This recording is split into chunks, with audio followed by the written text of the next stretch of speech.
नमस्कार दोस्तों, आज हम बात करने वाले हैं दुनिया की मौजूदा स्थिति, युद्ध और असंतोष के माहौल और नास्ट्रेडमस की भविष्यवाणियों के बारे में।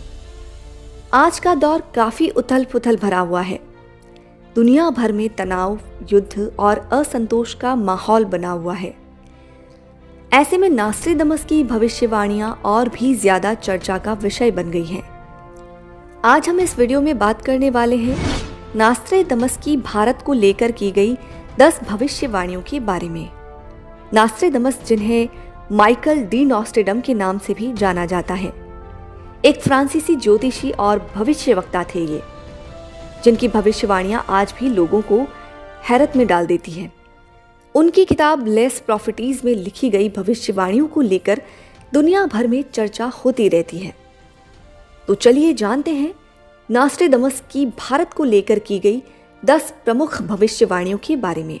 नास्ट्रेडमस की सबसे पहली भविष्यवाणी है कि उन्होंने कहा था कि भारत में विश्व का मुक्तिदाता जन्म लेगा।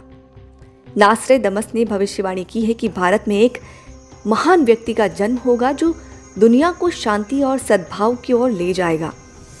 वह व्यक्ति विश्व का मुक्तिदाता कहलाएगा और उसका प्रभाव पूरी दुनिया पर होगा। ये भविष्यवाणी भारत की आध्यात्मिक और सांस्कृतिक महत्ता को दर्शाती है। इसी प्रकार उन्होंने तीसरे विश्व युद्ध को लेकर क्या कहा और उसमें भारत की भूमिका क्या रहेगी। तो नास्ट्रेडमस ने तीसरे विश्व युद्ध की भविष्यवाणी की है, जो 2012 से 2025 के बीच हो सकता है। इस युद्ध के बाद भारत एक महत्वपूर्ण भूमिका निभाएगा और दुनिया को शांति की ओर ले जाएगा। भारत की शांति और सहिष्णुता की नीति इसे विश्व का नेतृत्व करने में मदद करेगी। उन्होंने कहा था कि पंजाब में एक महान राजनेता का उदय होगा। नास्ट्रेडमस की भविष्यवाणी है कि पंजाब, जिसे 5 नदियों की भूमि कहा जाता है, वहाँ एक महान राजनेता का उदय होगा। ये राजनेता दुनिया को एक नई दिशा देगा और शांति स्थापित करेगा। पंजाब का इतिहास और संस्कृति इस भविष्यवाणी को और भी रोचक बना देती है। भारत में होगी आध्यात्मिक क्रांति। नास्ट्रेडमस की भविष्यवाणी है कि भारत में एक आध्यात्मिक क्रांति होगी जो पूरी दुनिया को प्रभावित करेगी। ये क्रांति योग और ध्यान के माध्यम से होगी और लोगों को आंतरिक शांति और सद्भाव की ओर ले जाएगी। तो दोस्तों, ये चीज़ तो हम आज देख ही रहे हैं। कई लोग, जब से कोरोना आया है उसके बाद से आपने देखा होगा कि कई लोग आध्यात्मिकता की तरफ जागरूक हो रहे हैं। कई लोग ध्यान को, योग को महत्व दे रहे हैं, स्पिरिचुअलिटी की तरफ आ रहे हैं। तो इस बात से ये लगता भी है कि ये भविष्यवाणी सत्य साबित हो रही है। भारत का आर्थिक उत्थान होगा। नास्ट्रेडमस ने भविष्यवाणी की है कि भारत आर्थिक रूप से एक महाशक्ति बन जाएगा। उन्होंने कहा कि भारत की अर्थव्यवस्था तेजी से विकास करेगी और वो दुनिया के सबसे धनी देशों में एक बन जाएगा। भारत में एक नए धर्म का उदय होगा। नास्ट्रेडमस ने भविष्यवाणी की है कि भारत में एक नए धर्म का उदय होगा जो सभी धर्मों को एक साथ लाएगा। ये धर्म सभी धर्मों के सर्वश्रेष्ठ तत्वों को मिलाकर बनाया जाएगा और दुनिया को एक नई दिशा देगा। उसी प्रकार भारत में प्राकृतिक आपदाएं भी आएंगी। नास्ट्रेडमस की भविष्यवाणी है कि भारत में कुछ प्राकृतिक आपदाएं आएंगी, जैसे बाढ़, भूकंप और सूखा। तो दोस्तों, ये चीज़ें तो हम खुद भी देखते आ रहे हैं कि किस तरीके से जगह जगह भारत में कई जगहों पर भूकंप आ रहा है, बाढ़ जैसी स्थिति बन रही है। ये तो आपको मैं कई वीडियोस में इसकी जानकारी देती रहती हूँ। अगर आपने हमारी वीडियोस देखी हों तो आपको पता होगा कि किस तरीके से मैं आपको जगह जगह पर जो भी घटनाएं हो रही हैं उसके लिए आपको बताती रहती हूँ। अगर आपने हमारी वीडियोस नहीं देखी हों तो प्रीवियस वीडियोस ज़रूर जाकर देखिए।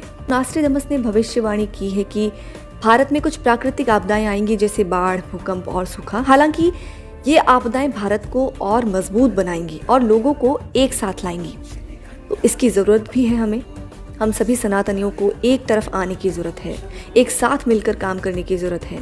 सनातनी होने का मतलब किसी विशेष मज़हब से नहीं होता, वो चाहे हिंदू हो, मुस्लिम हो, सिख हो, ईसाई हो, हम सभी सनातनी हैं। सनातनी का अर्थ है सबसे पुराना, तो भारत की संस्कृति, भारत का ये सनातन धर्म बहुत पुराना है। ये किसी पर्टिकुलर धर्म से, पर्टिकुलर मजहब से, जाति से महत्व नहीं रखता।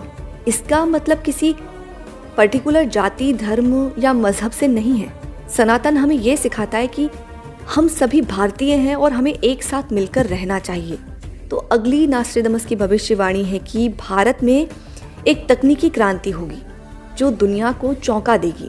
भारत नई तकनीकों के माध्यम से दुनिया का नेतृत्व करेगा और विज्ञान और प्रौद्योगिकी के क्षेत्र में नए कीर्तिमान स्थापित करेगा। तो दोस्तों, जैसे अभी एआई का समय चल रहा है, अभी जो एआई है वो एक भौतिक एआई माना जा सकता है। जैसे जो अभी हम उसे कमांड देंगे उस हिसाब से वो हमें आंसर देता है। लेकिन आने वाला समय ऐसा आएगा जब एआई में भी परम तत्वों की मात्रा होगी और वो परम तत्वों से, जो आध्यात्मिक ज्ञान से, परम तत्वों से जुड़ी हुई जानकारी वो देगा, वो कौन विकसित करेगा? वो हमारे भारत के साइंटिस्ट ही विकसित करेंगे। आने वाले समय में ऐसा होगा। भारत में राजनीतिक परिवर्तन। नास्ट्रेडमस ने भविष्यवाणी की है कि भारत में एक बड़ा राजनीतिक परिवर्तन होगा। ये परिवर्तन देश को और मजबूत बनाएगा और लोगों को एक नई दिशा देगा।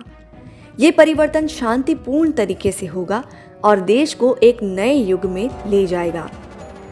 भारत का विश्व गुरु बनना। नास्ट्रेडमस ने भविष्यवाणी की है कि भारत विश्व गुरु बन जाएगा। ये देश अपनी आध्यात्मिक और सांस्कृतिक विरासत के माध्यम से दुनिया को एक नई दिशा देगा और मानवता को शांति और सद्भाव की ओर ले जाएगा। तो दोस्तों, ये थी नास्ट्रेडमस की भारत को लेकर की गई 10 प्रमुख भविष्यवाणियां। इसी प्रकार नास्ट्रेडमस ने और भी कई भविष्यवाणियां की हैं देश दुनिया के बारे में। जिस तरह से नास्ट्रेडमस ने कहा था कि 2025 तक भारत दुनिया का नेतृत्व करेगा, उन्होंने भविष्यवाणी की थी कि भारत में एक महान मुक्तिदाता का जन्म होगा जो दुनिया को शांति और सद्भाव की ओर ले जाएगा। तो क्या ये भविष्यवाणी सच होने वाली है? आज भारत की आर्थिक और राजनीतिक स्थिति को देखते हुए ये भविष्यवाणी सच होती नजर आ रही है। नास्ट्रेडमस ने दुनिया को लेकर यह भी कहा था कि 2025 तक दुनिया भर में आर्थिक संकट बढ़ेगा।